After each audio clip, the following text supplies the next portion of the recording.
Subscribe करें और bell दबाएं ताकि कोई खबर रह न जाए।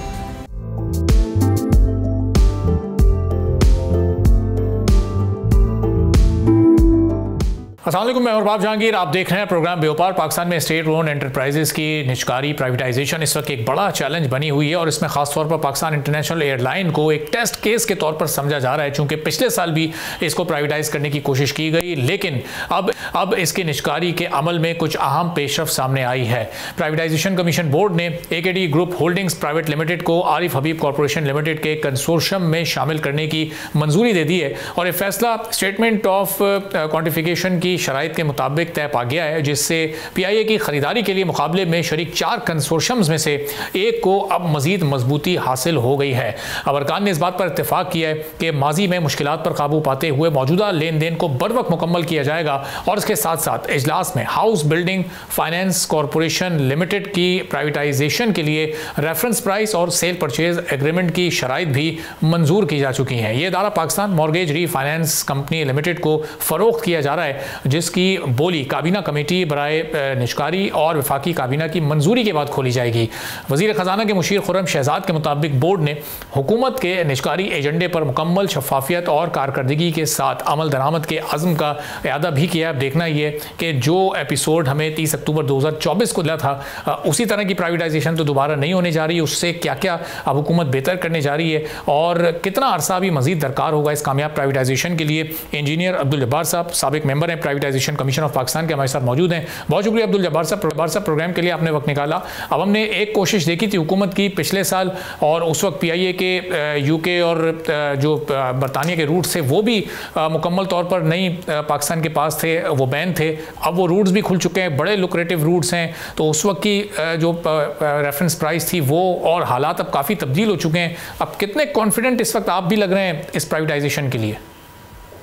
देखिए जी, आपने मोहम्मद अली के कॉन्फिडेंस की बातें तो आपने बता दी कि उन्होंने कहा कि अब जो है वो ये एक इख्तिताम के नज़दीक पहुंचने वाली है ये डील, जिसको हम कहते हैं कि जी लास्ट क्वार्टर ऑफ 2025। मगर तब्दीलियां तो आपके सामने भी थी, यही सेनेट, यही सेक्रेटरी प्राइवेटाइजेशन कमीशन, यही मोहम्मद अली, मेरा ख्याल है कि यही औरंगज़ेब, ये सब लोग जो है जून, उसके बाद फिर आगे बातें नवंबर में भी आई। अब जो है मेरा ख्याल है कि लेट अस होप कि ये दिसंबर में जो है इसके कुछ ना कुछ आउटकम आएगा। अब उस आउटकम की एक्सेप्टेंस क्या होती है हमें मेरा ख्याल है कि इंतज़ार तो करना है। मगर जो आपने बात की पिछले साल वगैरह, एक्चुअली प्राइवेटाइजेशन ऑफ PIA जो है ये एक बड़ा पुराना मसला है। इसकी अगर हम देखें कि इब्तदाई वहाँ से अगर तारीख़ को हम समझने की कोशिश करें निजकारी की, जहाँ पर PIAC जो था वो एक्ट उसको एक कमर्शियल एंटिटी के तौर पर कंपनी लॉ में कॉरपोरेशन बनाने के तरफ जो है जो काविशें थी उसके दरमियान बड़ी रुकावटें रहीं। और ये भी बड़ी अजीब बात है कि मैं प्राइवेटाइजेशन कमीशन में मैं खुद भी रहा हूँ कई साल, मगर ये उससे पहले की अगर बातों को हम थोड़ा सा देखने की कोशिश करें तो हमें कुछ ऐसा नज़र आता है कि वहाँ पर इस वजह से फिर अगर आपको याद होगा कि कराची में बड़ी नाखुशगवार हालात पैदा हुए थे, मेरा ख्याल है लॉ एंड ऑर्डर की भी सिचुएशन थी और कुछ मज़ीद उससे ज़्यादा और शदीद नाखुशगवार चीज़ें रजिस्टर हुई थी। उसके बाद फिर अगर हम थोड़ी सी हिस्ट्री को, मैं जल्दी कोशिश करूँगा क्योंकि आपके पास दौरानिया ज़्यादा नहीं होता है जी, और आप बहुत सारे प्रोग्राम कर लेते हैं एक ही घंटे में। तो दूसरी बात वहाँ पर आकर मैं रुकूँगा कि पीपल्स पार्टी, जिसके इब्तदाई मंशूर में प्राइवेटाइजेशन जो है उसकी कोई हिम्मत अफजाई या उसके लिए कोई स्पेस नहीं था, तो पीपल्स पार्टी ने पहले इस निजकारी को जो है वो तस्लीम करने से इनकार किया। फिर यही पार्लियामेंट में जो है आखिर जब हुकूमत ने ये जो है वो खातिर करवाई कि निजकारी में 50% जो है वो गवर्नमेंट के पास रहेंगे और कुछ मज़ीद जो है वो उसके कंट्रोल के हवाले से भी गवर्नमेंट के अमल दखल को मेरा ख्याल है एक्सेप्ट किया गया नून लीग की तरफ से, जब ये डील उस प्राइवेटाइजेशन के अमल को थोड़ा सा इसने आगे बढ़ाया। अब हम थोड़ा सा जल्दी से आते हैं तो उसके बाद क्या होता है। अगर आपको याद होगा कि पिछले जो प्राइवेटाइजेशन का अमल, जिसमें फवाद हसन फवाद जो प्रिंसिपल सेक्रेटरी थे हमारे नवाज शरीफ साहब के, वो हमारे प्राइवेटाइजेशन के थे। वजीर जी। उस ज़माने में आपको याद होगा कि जब ये प्राइवेटाइजेशन का अमल से गुजरती है तो वहाँ पे एक 10 बिलियन की ऑफर आती है, फ्लोर प्राइस की 85 अरब। अब अगर वहाँ पे उस वक्त के हम कंडीशंस को देखें कि अगर आपको याद होगा कि आप ही के प्रोग्राम में मैंने भी बातचीत की थी, उस वक्त $500 मिलियन भी उन्होंने इन्वेस्ट करने थे और कुछ 50 अरब रुपए शुरू में सीड मनी के डालने थे, कुछ ऑपरेटिंग एक्सपेंसेस वगैरह थे, मगर वो डील जो है इन शराइत के अगेंस्ट में 10 अरब रुपए के जाकर खड़ी हुई, वो भी एक रियल एस्टेट डेवलपर ने जो है वो ऑफर की थी। तो मेरा ख्याल है कि थोड़ा सा मैं 10 सेकंड में ये बात करूंगा कि एनवायरनमेंट लगता है कि प्राइवेटाइजेशन के लिए एनवायरनमेंट जो है वो कंड्यूसिव नहीं नज़र आ रही थी for the people, for the investors. ख़ास करके मैं ये कहूँगा कि जब आप किसी भी चीज़ को प्राइवेटाइज करते हैं, मेरा अपना ज़ाती ख्याल है, मैं प्राइवेटाइजेशन कमीशन में भी ये बातें करता रहा हूँ कि मुतल्लिका फील्ड में अगर कोई है या कंसोर्टियम का वो एक मेजर पार्टनर है तो उस वक्त उसको क्लियर करना चाहिए इस ड्यू डिलिजेंस में, जिसमें आपने स्टेटमेंट ऑफ क्वांटिफिकेशन और क्वालिफिकेशंस की भी बातें की कि कोई अगर एयरलाइन का तजुर्बा रखता है और किसी कंसोर्टियम में है तो वो ज़्यादा बेहतर मेरा ख्याल है कि इम्कानात पैदा करता है। तो अब्दुल जब्बार साहब, ये कथा कलामी की माज़रत, लेकिन ज़ाहिर है उस वक्त अभी आपने मिसाल दी वो 10 अरब की जो बोली लगी, ज़ाहिर है उस वक्त हालात बड़े मुख्तलिफ थे, रूट्स बैन थे PIA के जो बड़े लुक्रेटिव रूट्स हैं जो बहाल हो चुके हैं, बेस प्राइस रेफरेंस प्राइस उस वक्त 85 अरब हुकूमत की जानिब से तय की गई थी। अब ये फिर रेफरेंस प्राइस क्या हो सकती है? क्या ये उस वक्त के मुकाबले में डबल होगी? अब हम देख रहे हैं कंसोर्शियम्स भी बड़े स्ट्रॉन्ग हो चुके हैं, बड़े बड़े टाइकून्स इस वक्त उसमें मौजूद हैं। देखिए, इस वक्त जो सूरत हाल ये है कि मेरा ख्याल है कि जो होल्डिंग कंपनी पार्किंग के लिए बनाई गई है, उस होल्डिंग कंपनी में जो कुछ पार्क हो रहा है, अब फाइनेंशियल्स को अगर आप देखेंगे तो PIA आपको प्रॉफिट में भी नज़र आ रही है, मगर थोड़ी देर के लिए हम इस चीज़ को न भूलें कि पार्किंग जो है दूसरी जगह पे इसकी लायबिलिटीज़ की पार्किंग हो रही है। अब उस पार्किंग को अगर हम कहें कि प्राइवेटाइजेशन के हवाले से वो पार्किंग जो है वो सिर्फ सरकार उसको ऑन करेगी, जिसके लिए सेनेट में एक इनके जो सेनेटर हैं अफनान, उन्होंने ये कहा था कि रूजवेल्ट को बेचकर हम इस लायबिलिटीज़ को ऑफसेट करेंगे। तो इसका मतलब ये है कि थोड़ी देर के लिए आप और हम ये समझें कि ये लायबिलिटीज़ बिल्कुल एक्सक्लूड हो चुकी हैं और इसके बेस पे कोई बिडर जो है वो अपनी फाइनेंशियल्स नहीं डालेगा, बल्कि अपनी फाइनेंशियल्स को एक कंफर्टेबल लेवल पे देखेगा डालने के लिए, क्योंकि उसके ऊपर ये ऑब्लिगेशंस नहीं आ रही हैं। अब हम आगे चलते हैं कि आपने जो कहा कि हम क्या देख रहे हैं, आपने बात की कि कुछ इंटरनेशनल रूट्स जो है बहुत अरसे के बाद हमारे खुले हैं, मगर आप इंटरनल मैनेजमेंट को भी थोड़ा सा सामने रखें कि कुछ दिनों से जो आप देख रहे हैं कि एक विंड स्क्रीन जो है वो क्रैक होती है, जहाज़ नीचे उतरता है। फिर आप इन दिनों में ये भी देखते हैं कि एक कंप्यूटर ऑपरेशन जो है फ़्लाइट में वो ख़राब हो जाता है, उसके लिए जो है वो स्पेयर्स नहीं है, फिर कराची से किसी जहाज़ से निकाल कर उसको भेजा जाता है। तो एक सेफ्टी के हवाले से मेरा ख्याल है कि आप देख रहे हैं कि इस वक्त भी जो है वो इंजीनियर्स और ऑपरेशनल मैनेजमेंट के दरमियान काफ़ी जो है मेरा ख्याल है कि एक मसाइल पैदा हो चुके हैं। एक पाकिस्तान एयरक्राफ्ट एसोसिएशन की तरफ से भी बयान है। अब्दुल जब्बार साहब, फिर कथा कलामी का मसला, लेकिन इसमें भी दो परसेप्शंस हैं कि एक परसेप्शन ये है कि शायद ये जो प्राइवेटाइजेशन का प्रोसेस है ये इसको थोड़ा मुतासर करने की कोशिश की जा रही है, सबूताज करने की कोशिश की जा रही है, और एक परसेप्शन ये है कि ज़ाहिर है मशीनरी में तो किसी वक्त भी कहीं कोई फॉल्ट क्रिएट हो सकता है। देखें, इस वक्त जो बात है वो बात है आप तीन बातों के ऊपर हम चल रहे हैं। खुर्रम शहजाद क्या बात कर रहा है? कह रहा है जी एफिशिएंसी, ट्रांसपेरेंसी, स्ट्रेटेजिक फोकस, मगर एयरलाइन में सबसे बड़ा जो फोकस होता है वो होता है आपका सेफ्टी। उस सेफ्टी के साथ साथ एक मिनिमम स्पेयर्स, प्रोफेशनल की रेडिली अवेलेबिलिटी जो है, ये चीज़ें आप देख रहे हैं कि कुछ यहाँ पे प्रैक्टिकली हम देख रहे हैं कि अगर आप किसी जहाज़ को ठीक करने के लिए आपके पास किसी और जहाज़ से कोई सामान निकाल कर, रिपोर्टेड चीज़ें हैं ना, ये तो सामान निकाल कर लाया जा रहा है, और फिर अगर आपको याद होगा कि aviation regulation, I don't want to go into the past, मगर ये भी हुआ है कि जहाज़ जो है उन्होंने मलीर में जाकर क्रैश भी किया है। हमारे पर इल्ज़ामात बहुत सारे रहे हैं कि हमारे पायलट्स जो है वो एक सर्टिफाइड स्टैंडर्ड के तहत उन इम्तिहानात से एक रियल इन टाइम नहीं निकले हैं। कुछ और लोगों ने जो है उनके जगह पे एग्जाम दिया है। वो रिपोर्टें भी आप देखें, अभी तक वो रिपोर्टें साइलेंट हैं। उस रिपोर्टों के बारे में ये अभी तक वाज़ेह नहीं है कि वो गलत थी। अगर वो गलत थी तो मेरा ख्याल है कि उसको डिक्लेयर कर देना चाहिए वो गलत थी। अगर किसी ने गलत बनाई थी तो उसके ऊपर कोई चार्ज भी आना चाहिए। हम हमेशा खामोश रहते हैं। उस खामोशी के पीछे ये दूसरे अभी जो आपने बात की कि शायद इसको अखबारों के अगर हम हवाले से देखें तो ये बात भी आई है कि शायद सबोटेज किया जा रहा है, जो खुद PIA ने रिपोर्टेडली मैं बात कर रहा हूँ ये इल्ज़ाम लगाया है कि कुछ ऐसा हो रहा है। मगर सवाल ये पैदा होता है कि मैनेजमेंट जो है उसकी एफिशिएंसी जो है यहाँ पर अगर एक काबिल एतराज़ रहती है, अगर वाकई इस तरीके से जो है वो एक ख़राब एक मिनिमम स्पेयर्स के हवाले से चीज़ें अवेलेबल नहीं हैं और मिनिमम इक्विपमेंट की प्रेजेंस नहीं है और एयरक्राफ्ट इंजीनियर्स जो है वो मैं नहीं समझता हूँ कि वो कोई यूनियनाइज ट्रेड का एक हिस्सा है, पढ़े लिखे लोग हैं, उनको आगे कहीं पे अगर PIA नहीं तो दुनिया में किसी और जगह पे भी उनको अपने इन इम्तिहानात जिसको हम कहते हैं कि उनकी अपनी एक resistance towards non air worthiness, लेकिन एयर वर्दीनेस और नॉन एयर वर्दीनेस के बीच में जो सबसे बड़ी रुकावट होती है वो होता है प्रोफेशनल। जो प्रोफेशनल समझता है कि इस SOPs के तहत जो है वो चीज़ें दुरुस्त नहीं है, वो उसको रेजिस्ट करता है। अब हम आगे चलते हैं थोड़ा सा कि इस वक्त जो है आपने जो बात कही कि हाँ जी AKD को अलाउ किया, जब मैं प्राइवेटाइजेशन कमीशन में था तो हम एक दफ़ा जब कंसोर्टियम सामने आ जाती थी तो हम नॉर्मली डिस्करेज करते थे कि आप किसी और पार्टीज को अब न लाएं। अच्छा। क्योंकि उससे क्या होता था कि एक ओपन कंपटीशन जो है ना उसको आप एक कॉन्फ्लिक्ट में ले आते हैं। थोड़ी देर के लिए मुझे अगर पता होता कि भाई मैं किसी और को अपने साथ किसी भी स्टेज पे कंसोर्टियम में ला सकता हूं और मेरे सक्सेस और स्ट्रेंथनिंग की पोजीशन बढ़ जाती है, तो अगर मुझे पता होता तो मेरा ख्याल है कि मैं जरूर आता।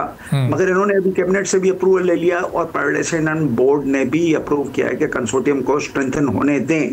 मगर speaking on the basis of transparency and speaking on the basis of universal principles of allowing just and fair participation, थोड़ा सा यहाँ पे मेरा ख्याल है कि हमें बड़े मोहतात तरीके से बात करना चाहिए, क्योंकि हम भी चाहते हैं कि ये जो मामला जो PIA की प्राइवेटाइजेशन है आप इसको इस साल कंक्लूड होना चाहिए, क्योंकि कुछ शर्त व शराइत जो हम देख रहे हैं कि IMF की तरफ से हैं उसमें मैं नहीं कहूँगा कि ये इट इज़ एक्सक्लूसिव शर्त, मगर फिर भी कुछ शर्त व शराइत के उस बॉक्स में इसका भी हिस्सा है कि हम PIA को प्राइवेटाइजेशन करें।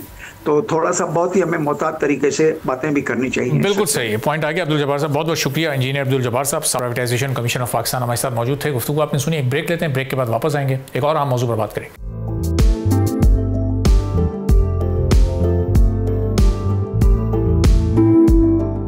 एक बार फिर आपको प्रोग्राम में खुशामदीद कहेंगे। वज़ीर आज़म के खुसूसी कैपेसिटी बिल्डिंग प्रोग्राम के तहत 224 पाकिस्तानी ज़राई ग्रेजुएट्स चीनी यूनिवर्सिटीज़ में जदीद ज़राअत के तरीकों की तरबियत हासिल करने के लिए रवाना हो गए हैं। इससे पहले भी हमने देखा है कि 2 से 3 बैचेस जा चुके हैं, जहां अब वो न सिर्फ अफजाइश जो बीजों की अफजाइश है वो सीखेंगे, जो मॉडर्न फार्मिंग है उसके तरीक़ेकार सीखेंगे, बल्कि जो डिफरेंट मैनेजमेंट्स होती हैं इस एग्रीकल्चर में उसके हवाले से भी वो वहाँ पर तरबियत हासिल करेंगे। अब इस प्रोग्राम के तहत जो स्टूडेंट्स हैं वो चाइना की 2 बड़ी यूनिवर्सिटीज़ में जाकर ट्रेनिंग लेंगे। शैनजी में कायम north west agriculture and forestry university और हुआंगजू में एग्रीकल्चर यूनिवर्सिटी में ये तलबा को तरबियत दी जाएगी। अब इस प्रोग्राम में शामिल ग्रेजुएट्स को फसलों की जीनियाती ब्रीडिंग से मुतालिक समझाया जाएगा, वेटरनरी मेडिसिन किस तरह इस्तेमाल होती हैं और फिर एग्रीकल्चर टूल्स जो होते हैं उनकी ट्रेनिंग के साथ साथ बीजों की पैदावार और प्रोसेसिंग की तरबियत भी दी जाएगी। इस प्रोग्राम में शफाफियत और मेरिट को भी खास तौर पर मद्देनजर रखने की कोशिश की जा रही है और इसी बुनियाद पर ग्रेजुएट्स का सिलेक्शन किया जा रहा है, जिसमें बलूचिस्तान के नौजवानों को भी खास तौर पर शामिल किया गया है। Federal minister for food security Rana Tanveer Hussain के मुताबिक इन ग्रेजुएट्स की वापसी पर वो पाकिस्तान में जदीद मौसमियाती हर लिहाज से मौजूद ज़राई टेक्निक्स को मुतारिफ करवाएंगे, जिससे फिर हमारी एक्सपोर्ट में नुमाया इजाफा हो सकता है और पाकिस्तान और चाइना के ताल्लुकात को भी मजबूत बनाने में मदद मिल सकती है। अब ये प्रोग्राम पाकिस्तान के लिए कितना फ्रूटफुल है और ये 1000 लोग, अभी तो ये 224 लोग गए, इसके बाद भी कुछ जाने, कुछ पहले भी जा चुके हैं, तो ये मजमूई तौर पर 1000 लोग जब चाइना से लेटेस्ट टेक्नोलॉजीज़ की ट्रेनिंग लेकर वापस आएंगे तो यहाँ मौजूद किसानों को वो कितना ट्रेन कर सकेंगे। और इस वक्त जो कुछ किसानों के इंटरनल मामलात हैं, जो चैलेंजेस हैं, उस पर भी हम बात करेंगे। काजिम सईद साहब हमारे CEO हैं पाकिस्तान एग्रीकल्चर काउंसिल के। काजिम साहब बहुत शुक्रिया प्रोग्राम के लिए, आपने वक्त निकाला। अब ये इस वक्त हम देख रहे हैं बैच वाइज 250 करके लोग चाइना जा रहे हैं और वहाँ से ये लेटेस्ट टेक्नोलॉजी सीख कर आ रहे हैं। इससे इनका स्किल सेट कितना इन्हांस हो रहा है, क्या तब्दीली ला सकते हैं हमारे एग्रीकल्चर सेक्टर में? ये बहुत अहम प्रोग्राम है। आप देखिए कि हमारे एजुकेशन सेक्टर में वोकेशनल ट्रेनिंग और जो प्रैक्टिकल जो एप्लीकेशन है हमारे इल्म का, नॉलेज का, जो यूनिवर्सिटीज़ में हासिल होती है, वहाँ पे एक गैप है प्रैक्टिकल ट्रेनिंग। तो ये 3 से 6 महीने की जो ट्रेनिंग के प्रोग्राम्स हैं, इनसे बिल्कुल जो लेटेस्ट टेक्नोलॉजी है वो हासिल करना इन स्टूडेंट्स के लिए मुमकिन होगा। और जो ये गैप हमारी मईशत में है, एग्री इकॉनमी में है, उसको फिल करने के लिए मेरे ख्याल से ये बहुत मौजू इक़दाम है।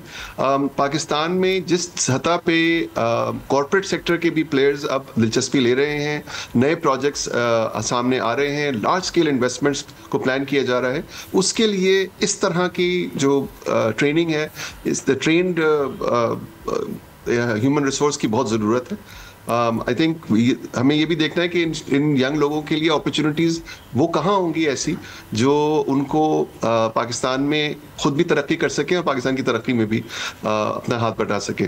तो मेरे ख्याल में तो ये बहुत बहुत मौजूद इक़दाम है। और कासिम साहब, ये चूँकि हम सीड रिसर्च में बहुत पीछे रह गए, आज भी हम 25-30 साल पुरानी टेक्नोलॉजीज़ अपने बीजों के मामलात में इख्तियार किए हुए हैं, और जो हमारे रिसर्च सेंटर्स हैं उन्होंने वक्त पर रिसर्च नहीं की, संजीदगी नहीं दिखाई, जो हमारे इदारे हैं शायद उस अंदाज से उन्होंने काम नहीं किया जिस तरह चाइना या दीगर मुल्कों ने अपनी इकॉनमी और फिर एग्रीकल्चर को एनहांस करने के लिए किया। तो इससे हमें अपनी जो हमारा बीज प्रोसेसिंग है, जो उसकी रिसर्च है, जो लेटेस्ट टेक्नोलॉजीज़ हैं, ये हेल्प हमें मिल सकेगी कि हम भी फिर दुनिया से कॉम्पीट कर सकें अपने एग्रीकल्चर सेक्टर में।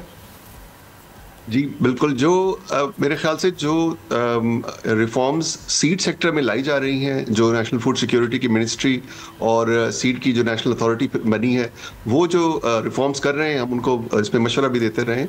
उसके तहत प्राइवेट सेक्टर बहुत तेज़ी से अपनी नई टेक्नोलॉजीज, सीड की वैरायटीज़ फार्मर्स तक ला सकेगा। और उसकी वजह से हमारा ये ख्याल है कि सीड के शोबे में प्राइवेट सेक्टर का इन्वेस्टमेंट बढ़ने का ज़्यादा चांस है। इस तरह की ट्रेनिंग लेके जो स्टूडेंट्स वापस आ रहे हैं, उनके लिए ये मौके शायद मुश्किल होते अगर ये रिफॉर्म्स ना हो रही होती। और मैं कहूँगा कि जो हमारे रिसर्च के इदारे हैं, उनको वो वसाइल उस तरह से नहीं दिए गए। खासा ये कहना शायद मुनासिब नहीं है कि उन्होंने वो मेहनत नहीं की या फोकस नहीं किया। जो वसाइल उनको मिलने चाहिए थे वो ओवर द ईयर्स वो नहीं मिले, इसलिए वो रिजल्ट्स हमारे सामने नहीं है। लेकिन प्राइवेट सेक्टर को अगर हम मौका दें तो वो वसाइल बहुत तेज़ी से सामने आ सकते हैं, और इस तरह के ही ह्यूमन रिसोर्स है जो हमें इस तरह की कंपनीज में चाहिए। तो आप कासिम साहब, मैं बात अर्ज करूं जी बिल्कुल कि सिर्फ ये सीड के लिए ट्रेनिंग करके नहीं आ रहे हैं स्टूडेंट्स। ये प्रोग्राम्स इससे बहुत ज़्यादा वसी कैनवस है, 12-13 शोबे हैं, इंक्लूडिंग लाइफ स्टॉक, जो एग्रीकल्चर का 60%, GDP का 60% है। लाइफ स्टॉक से भी रिलेटेड ट्रेनिंग, हॉर्टिकल्चर से रिलेटेड ये कई और शोबे भी हैं, मैकेनाइजेशन से मुताल्लिक, जिसमें ये स्टूडेंट्स स्किल्स डेवलप करके वापस आएंगे। तो it's wider than just seed technology. सही। तो अब ये दायरा गवर्नमेंट ने अपने एंड से ये G2G शिफ्ट हुआ, ये 1000 लोगों का ये बैच किया, वो सीख कर वापस आएंगे। अब इसके बाद प्राइवेट सेक्टर के एंड से क्या कोशिशें होनी चाहिए, और वो फिर इन 1000 लोगों से किस तरह से फ़ायदा उठा सकते हैं? यानी ये जो अपना स्किल सेट डेवलप करके आएंगे, वो फिर लाखों लोगों तक कैसे मुंतकिल हो सकता है? बेसिकली प्राइवेट सेक्टर में मेरे ख्याल से तो हर शोबे में पाकिस्तान में ये है सवाल कि employers are looking for the best skill sets, और उसको पे करने के लिए भी तैयार हो जाते हैं लोग जब उनको अंदाज़ा होता है एम्प्लॉयर्स को कि वो स्किल सेट जो वो चाहते हैं वो वाकई उसकी इफादियत मौजूद है किसी कैंडिडेट में। तो ये तो फ़र्क पड़ेगा जो चाइना से, जितना ज़्यादा चाइना में एकेडेमिया कितना ज़्यादा कनेक्टेड है कंपनीज से, ये मगरिब के ममालिक के बराबर तकरीबन उन्होंने इस चीज़ को कर दिया है। तो बहुत ज़्यादा हाई एंड की टेक्निकल स्किल्स और एकेडमिक नॉलेज, वो उसके साथ साथ linkage with the corporate sector there, ये थिंक आमेजिश जो है ये बहुत ज़्यादा इससे फ़र्क पड़ेगा। चंद महीने की ट्रेनिंग से भी बहुत ज़्यादा वाइड विजन हो जाता है। तो these students will not have difficulty finding jobs in Pakistan, क्योंकि ये शोबा एग्रीकल्चर का अब उसमें वसअत भी आ रही है। अब एक तरफ काजिम साहब एग्रीकल्चर सेक्टर को हुकूमत सपोर्ट करने के लिए इस तरह के इकदाम उठा रही है, लेकिन दूसरी तरफ हम इंटरनल चैलेंजेस भी हमारे फार्मर्स के देख रहे हैं, जो कि पिछले 2-3 साल से वो मुस्तकिल बढ़ते जा रहे हैं। अब वीट प्राइस जो इस वक्त अनाउंस हुई है 3500, एक किसान इस वक्त ये कह रहा है कि ये 4000 रुपये से भी ज़ायद इसकी कीमत होनी चाहिए थी, उनकी कॉस्ट ही 4000 या इससे ज़ायद की पर मन पर आ जाती है। तो ये अब ये मामला भी आगे फिर आपको पिछले 1-2 साल की एपिसोड रिपीट होती दिखाई दे रही है, जो गवर्नमेंट्स और फार्मर्स के दरमियान इश्यूज थे। ने बहुत अच्छा किया कि ये बहुत अहम सवाल है और यही वक्त है ये सवाल उठाने का। 35 रुपये प्राइस तो दी गई है। कई ऐसे फार्मर्स हैं जिनके ख्याल में अगर कॉस्ट उस रेंज में ही रहे जो इस वक्त हैं तो there is profit, there is some profit in this for farmers. तो इसीलिए हुकूमत ने कोशिश ये की है कि पिछले 2 सीजन्स में जो मुश्किलात फार्मर्स को हुई हैं और बहुत सख्त मुश्किलात हुई हैं, बहुत कम प्राइस, कई फार्मर्स ने तो कॉस्ट से कम पे उनको बेचने पे मजबूर हुए। हुकूमत की कोशिश ये थी कि वो रिपीट ना हो, उसके लिए उन्होंने प्राइस अनाउंस की है। लेकिन एक चीज़ मेरी दरख्वास्त होगी कि जो एक डीरेगुलेटेड सेक्टर की बात हुकूमत करती है, IMF से भी कुछ इसमें वादे वईद किए हैं। डीरेगुलेटेड सेक्टर की तरफ जाने के लिए सिर्फ अनाउंस कर देना कि हम डीरेगुलेटेड कर रहे हैं और अब जो भी चाहे प्राइस हो, ये काफ़ी नहीं है। डीरेगुलेटेड सेक्टर का भी अपना एक पूरा इंफ्रास्ट्रक्चर होता है जिसमें warehousing is very important. उसके अलावा डिजिटल ट्रेडिंग होती है, जो आज आप किसी भी स्टॉक मार्केट में चले जाएं और सेक्टर्स में चले जाएं, डिजिटली ट्रेड होती हैं चीज़ें। आम सारिफ भी तराज.com पे जाके चीज़ें बेचता है। तो ये निज़ाम बहुत पहले ही इंट्रोड्यूस हो जाना चाहिए था पाकिस्तान में। हमारे किसानों को इससे बहुत फ़ायदा हो सकता है, लेकिन ये वक्त है इस तरह का एक 3-4 बरस का शायद ये पीरियड गुजरे जिसमें इस सिस्टम को खड़ा किया जाए। वो बहुत अहम है कि हुकूमत उसमें एक हिकमत अमली बनाए और प्राइवेट सेक्टर को सरमायाकारी की तरफ राग़िब करे, ताकि किसानों को सबसे अहम चीज़ मैं अर्ज़ करूं कि जो हम सबको ही तकलीफ होती है कि किसान को वो कम कीमत मिली, आगे जाके रोटी जो है वो आम शहरी के लिए महंगी हुई, बीच में मुनाफा किसने कमाया? स्पेक्युलेटर ने। ऐसे लोगों ने जिनका कोई ताल्लुक नहीं है ना गंदम को पैदा करने में, ना उसकी प्रोसेसिंग में। जिसके पास भी सरमाया कहीं से कुछ आ गया और एक गोदाम उसको कहीं से मैसर हो गया, वो उसमें से कमा लेता है। हमें अपने किसानों को वो फाइनेंशियल एक्सेस और वो गोदाम देने हैं जिससे वो अपना माल रख सके, उसको गिरवी रख के लोन ले सके और जब ही बेचें जब वो समझें कि प्राइस मुनासिब है, बजाय इसके कि और लोग उनसे ये तकरीबन छीनने वाली बात है ना। जिसके पास भी एक एक्सेस टू कैपिटल है वो किसान से वो औने पौने खरीद लेता है जिन्स को, और आगे जब दिल चाहता है, जब प्रॉफिट उसका बहुत हो जाता है, जब वो बेचता है। ये गैप बीच में हमें कम करना है। तो काजिम, ये जो इंफ्रास्ट्रक्चर आप बता रहे हैं डीरेगुलेशन के बाद का, ये फिर इसको बनने में कितना अरसा लगेगा, कितने अरसे में ये स्मूथ हो सकेगा और फिर ये किसानों के लिए ज़्यादा फ़ायदेमंद होगा यकीनी तौर पर? बिल्कुल। ये दुनिया में जो मैच्योर एग्री इकोनॉमीज है उन सब में इस तरह का इंफ्रास्ट्रक्चर होता है और हम पिछले 5-6-7 साल से इस इंफ्रास्ट्रक्चर को एक पायलट लेवल पे काम होता रहे। इसको इलेक्ट्रॉनिक वेयरहाउस रसीद्स का निज़ाम कहते हैं और इस पे फेडरल गवर्नमेंट ने बहुत मेहनत की है, जिसमें गवर्नमेंट ऑफ पंजाब ने भी इस साल काफ़ी ज़्यादा मेहनत करके एक पायलट किया था। जो इंटरनेशनल एक्सपर्ट्स आते रहे हैं पाकिस्तान पिछले चंद बरस में और वो देखते हैं कि कितनी ज़्यादा इस पे रेगुलेशंस, तैयारी सब कुछ हो चुका है, प्रूफ ऑफ कॉन्सेप्ट हो चुका है। वो ये कहते हैं कि आप 3 से 4 साल में एक वर्ल्ड क्लास इंफ्रास्ट्रक्चर खड़ा कर सकते हैं। हमारे पड़ोसी मुल्क में भी पिछले साल 5 साल का प्रोग्राम स्टार्ट किया गया जिसमें 70 मिलियन टन की एग्री वेयर हाउसिंग ऐड की जाएगी, क्योंकि उनको भी एक अपने किसानों को मॉडर्न एरा में लाना है और यही हमें भी करना है। आम किसान के पास ये है ही नहीं फैसिलिटी मैसर कि वो अपने जिन्स को किसी गोदाम में रखवा के उसके एवज ले ले, बैंक से लोन ले ले और जब वो प्राइस चढ़े उस वक्त वो अपनी आसानी से उसको बेच सके और वो उसको प्रॉफिट मिले। जो हम सुनते हैं कि कितने लोगों ने कमा लिया, किस और दीगर सेक्टर्स के लोगों ने कमा लिया, ये बहुत ही ट्रैजिक बात है। ये तो किसान को कमाना चाहिए अपनी जिन्स पे। तो ये इंफ्रास्ट्रक्चर खड़ा करना बहुत जरूरी है। बहुत बहुत शुक्रिया काजिम सईद साहब, CEO पाकिस्तान एग्रीकल्चर कोalition हमारे साथ मौजूद थे। गुफ्तगू आपने सुनी। एक छोटा सा ब्रेक लेते हैं, ब्रेक के बाद वापस आएंगे, एक और अहम मौजू पर बात करेंगे।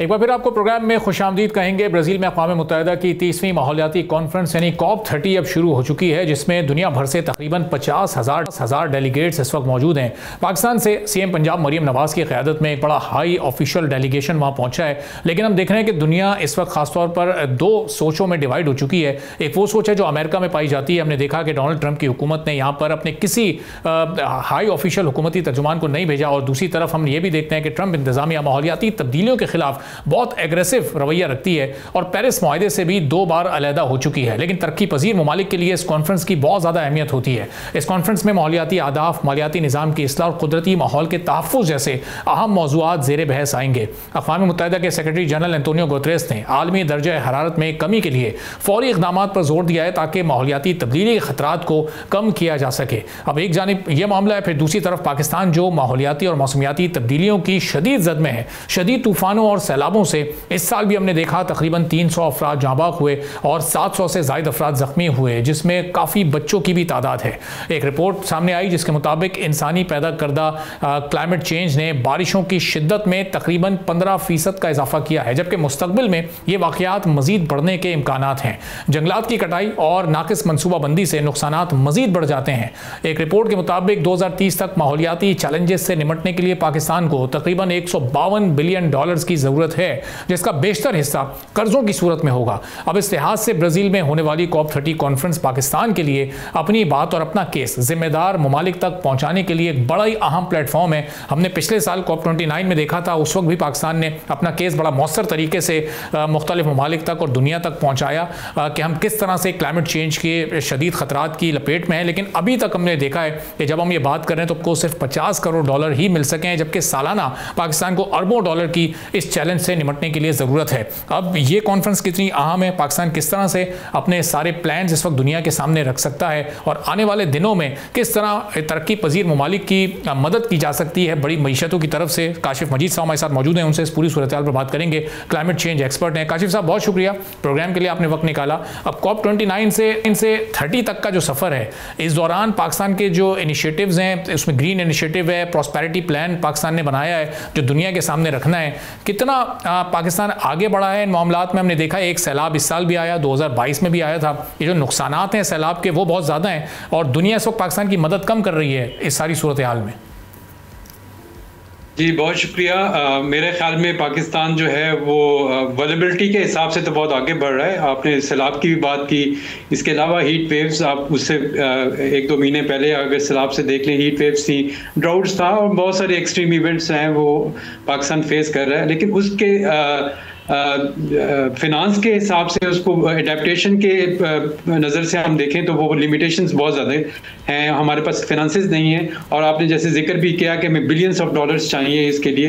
पाकिस्तान ने एडेप्टेशन प्लान भी बनाया और इसके बाद अभी जो nationally determined contribution NDC report जो पाकिस्तान ने बनाई है, उसमें भी बहुत सारे अहदाफ को बताया गया है कि पाकिस्तान मिटिगेशन की तरफ भी जाएगा और एडेप्टेशन की तरफ भी जाएगा और उसको बिलियंस ऑफ डॉलर्स उसको चाहिए। लेकिन अगर अब इस COP30 में जो कि ब्राज़ील में हो रही है, शुरू हो चुकी भी है और वो 21 नवंबर तक जारी रहेगी, वहाँ पे जो ग्लोबल लीडर्स बैठेंगे और बहुत सारे इश्यूज़ के ऊपर बात होगी। लेकिन सबसे इम्पोर्टेंट बात है फिनांसिस की, क्लाइमेट फिनांस के ऊपर, कि हम कैसे मिटिगेशन साइड पे भी और अडेप्टेशन साइड पे भी जो मोस्ट वल्नरेबल कंट्रीज हैं उसको फिनांसिस जो है वो कैसे मुहैया की जाए। लेकिन आपने जैसे मेंशन भी किया कि इस वक्त बहुत डिस्ट्रेस किस्म की सिचुएशन चल रही है और एक बहुत ज़्यादा बेंचेस पे चला गया है क्लाइमेट इशू के, क्योंकि ग्लोबल जो एक ट्रांजिशन में है वर्ल्ड शिफ्ट के अंदर, ग्लोबल पावर्स के अंदर जो एक टेंशन ट्रेड और जो उसकी डिफरेंट जो वॉर की सिचुएशन जो चल रही है, रशिया यूक्रेन और गज़ा के अंदर जो इस तरह की टेंशन्स हैं, तो उन सारे सिनेरियो में जो क्लाइमेट चेंज का एजेंडा है मेरे अपने ख्याल में वो पीछे चला गया है बैक बेंचेस के अंदर। तो अब इस COP30 में जो ये क्लाइमेट लीडर्स इकट्ठे हो रहे हैं, तो वन ऑफ द वो चैलेंज इन लीडर्स के ऊपर ये है कि ये दोबारा जो इस नेगोशिएशंस को अप लेके आएँ और वहाँ पे लोगों को हाईलाइट करें कि ये वॉर से भी, फिजिकल वॉर जो उससे भी ज़्यादा क्लाइमेट चेंज के ख़तरा है और एक्सेंशियल ख़तरा है। बहुत सारी कौमें, बहुत सारे जजीरे जो हैं वो वाइप आउट हो सकते हैं। पर्टिकुलरली पाकिस्तान की बात की जाए, जो कि क्लाइमेट सेंसिटिव लाइवलीहुड्स पाकिस्तान की majority of population, rural population की लाइवलीहुड्स हैं, तो अगर हमने उसको उसकी अडेप्टेशन और रेजिलियंस की तरफ ना देखा और वो जो प्रोग्राम्स हैं, खासतौर पर लॉस एंड डैमेजेस की बात जो कि दुबई कॉप में की गई थी, वो अगर मटेरियलाइज ना हुई और उसके जो हर्डल्स हैं या गैप्स हैं उसको रिड्यूस ना किया गया, तो मेरे ख्याल में एक बहुत बड़ा चैलेंज होगा। तो बेलम के अंदर जो बाकू में एक बहुत बड़ा चैलेंज था, जहाँ पे एक सेटबैक भी था कि वहाँ पे बहुत सारी चीज़ें जो हैं उसके ऊपर वो कंसेंसस नहीं हो सका। तो बेलम में एक अनदर अपॉर्चुनिटी आ गई है कि हम उसको एक ना सिर्फ के क्लाइमेट चेंज की जो एजेंडा है ग्लोबल फ्रेम के अंदर उसको हम फ्रंट पे लेके आए, बल्कि जो क्लाइमेट फिनांस के अंदर बहुत बड़ी हर्डल्स हैं जो अमेरिका की तरफ से भी क्रिएट की जा रही हैं या और दूसरे जो कंट्रीज हैं वेस्ट की तरफ से, loss and damage fund, adaptation fund, क्योंकि वो तकरीबन आपके जो टारगेट्स हैं उसको मीट नहीं कर रहा, तो जो इशू है उसको हाईलाइट करने की ज़रूरत है।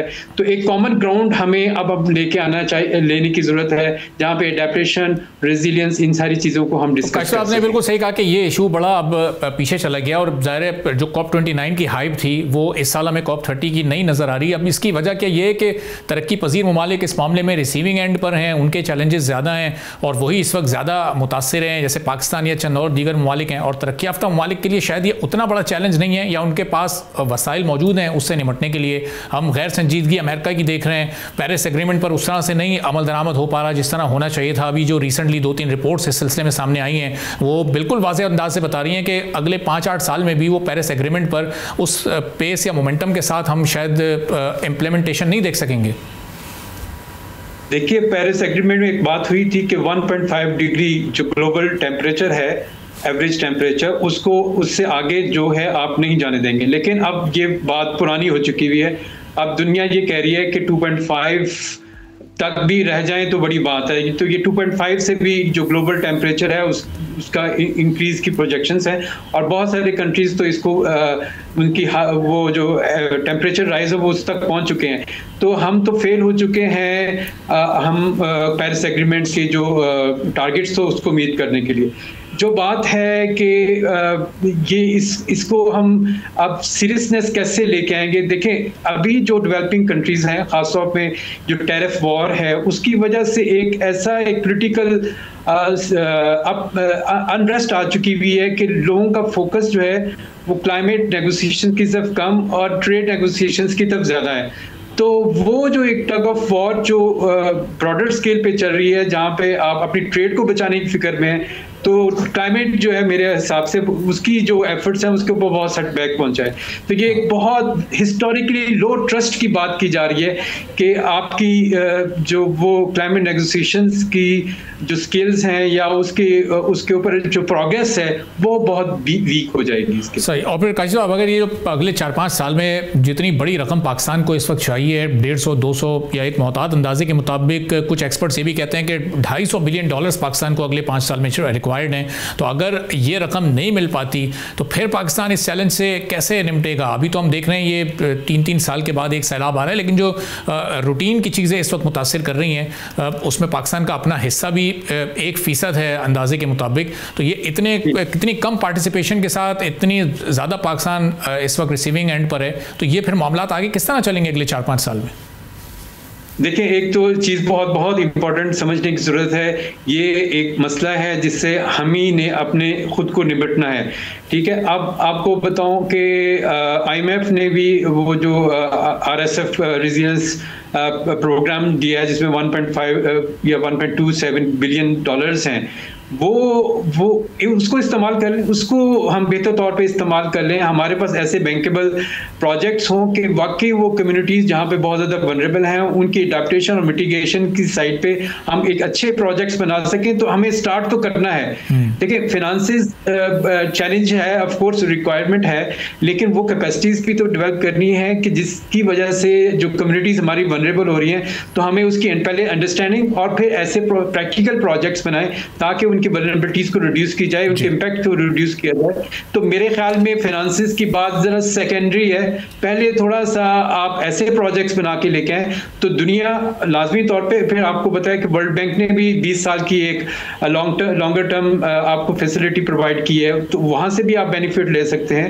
इसे एशियन डेवलपमेंट बैंक की तरफ से भी आपको बहुत सारी फैसिलिटीज हैं। ऑफ कोर्स ये जो ग्लोबल स्ट्रक्चर है क्लाइमेट फाइनेंस का, उसको भी हम हासिल कर सकते हैं। अडॉप्टेशन फंड है, ग्रीन क्लाइमेट फंड है, तो फंड्स हैं बहुत सारे। लेकिन हमारे, अगर हम सिर्फ नेशनल लेवल पे देखें तो हमारे पास चैलेंज ये है कि हम अपनी कम्युनिटीज को कैसे बेहतर तौर पे अंडरस्टैंड कर सकते हैं कि वो कितनी वल्नरेबल है, और फिर उसको प्रोजेक्ट्स बनाएं, और फिर उन प्रोजेक्ट्स को फाइनेंस करने वाले बहुत सारे लोग आ जाएंगे। उसके बाद प्राइवेट सेक्टर के अंदर मार्केट मैकेनिज्म्स भी हैं, जिसमें आपके कार्बन मार्केट्स भी हैं, तो बहुत सारी ऐसी चीजें हैं, सोर्सेज ऑफ फंड।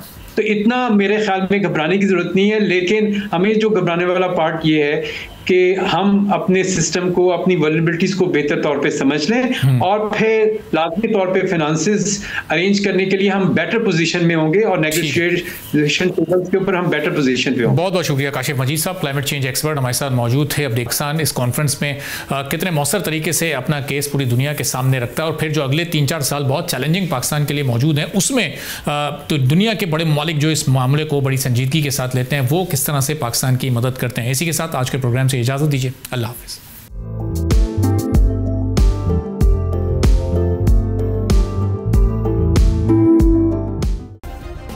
सब्सक्राइब करें और बेल दबाएं ताकि कोई खबर रह न जाए।